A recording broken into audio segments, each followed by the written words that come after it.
మంత్రాల పకిరు చెప్పే మాయ మంత్రం కథ కదే చంటోళ్లను భయపెట్టే భూచోడి కథ కదే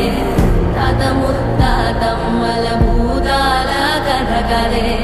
విక్రమాదిత్యుడు చెప్పిన వేదాళుడి కథ కదే దీపము నుండి బియ్యం వచ్చే అల్లావుద్దీన్ కథ కదే ఇది ముడత చర్మం ముసలి చెప్పే కథ లాంటి నిజమే